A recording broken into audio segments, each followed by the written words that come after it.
Our next guest is making sure the murder of his daughter does not become one of those stories. 1 year ago Sunday, 22-year-old Logan Federico was visiting friends in Columbia, South Carolina, when she was shot to death in a home invasion. Police say the suspect, Alexander Dickey, had been arrested 39 times before, including for dozens of felonies, and had already served 3 terms in prison. So why wasn't he behind bars? Officials have since admitted that there was a mix-up in the system. Dickey was prosecuted for burglary as a first-time offense, even though it was his third. Logan's dad, Stephen Federico, has spent every day since his daughter's death fighting for criminal justice reform, especially for repeat offenders. His emotional testimony at a House subcommittee hearing went viral. She was 5'3". She weighed 115 pounds. Bang! Dead. Gone. Why? Because Alexander Devontae Dickey, who was arrested 39 goddamn times, 25 felonies, was on the street. How about that? How good are we doing for our family? How good are you doing for your kids? In an op-ed co-written with South Carolina's Attorney General, Stephen writes in part that if we're serious about protecting our communities, we must take a harder look at sentencing and rehabilitation. Too often, repeat offenders are treated like first-time offenders. Charges are reduced, sentences are light, and then they are released. And in some cases, they go on to hurt people again. That is not compassion, that is failure. Logan's father, Stephen Federico, joins me now. Stephen, thank you so much for coming back on the show.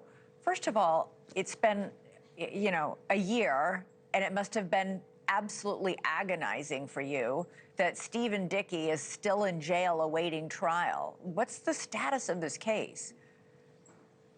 There's a lot to go over. There's a lot of rock to unturn.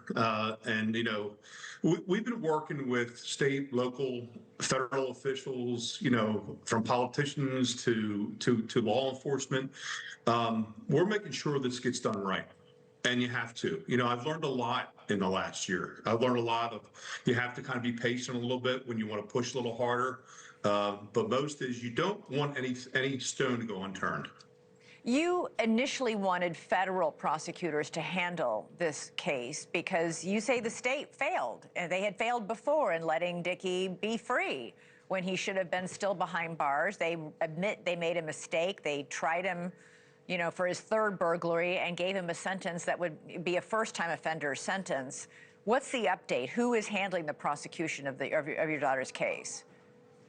It's still in the hands of two cases, really. It's still in the hand of Lexington County and Richland County. But listen, there's so much more to it now. I think people are going to be absolutely shocked. What? To be honest with you. Like what?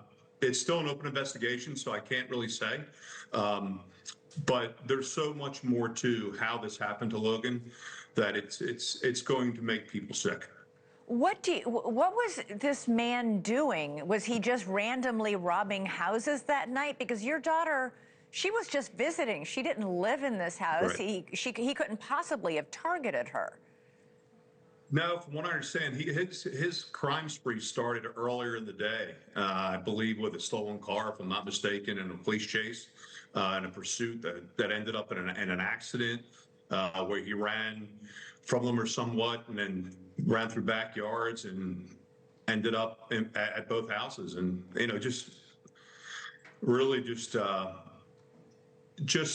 crap luck for Logan, and just wrong place, wrong time.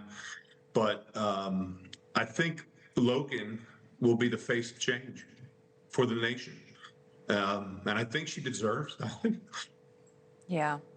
Yeah, it would be, an incredible way to honor your daughter by changing things so that other families don't go through what you and she went through.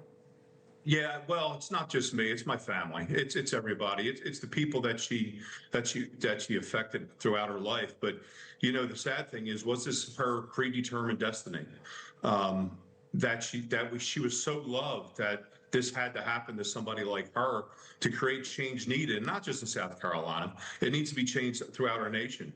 And unfortunately, am I the right person to do it? Am I the loud enough father that's not going to take it, that's not going to stick his head in the sand and walk away and say, hey, state of South Carolina, you complicitly murdered my daughter? No, you're not going to get away with it. I'm not going to be that guy.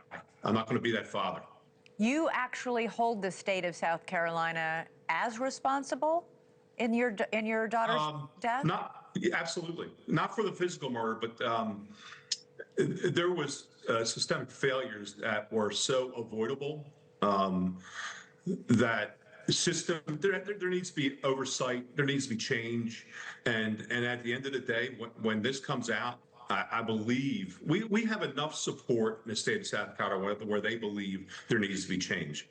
There really does. I mean, there's representatives all over. Like I said, we've been working close with politicians and law enforcement and federal and state officials to make sure that whatever we come up with covers everything that happened to Logan. Yeah, I don't think anybody can hear the fact that he was arrested 39 times, including for more than 24 felonies, and not ask the same question you're asking, which was, why was he out on the street that night?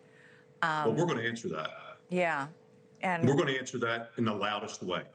Well, Logan was, by all accounts, a lovely, amazing young woman who just loved Taylor Swift and wanted to be a teacher and was studying to do so. Stephen Federico, keep us posted on your battle to change the laws around all this. We would love to have you back on. Thank you. Well, I appreciate you keeping Logan's story going. Bet. I really do. And I'll be more than happy to come back with updates. You bet. Thank you. Thank you for watching. Subscribe below and download our NewsNation app right now on your phone, and you will get fact-based, unbiased news for all Americans.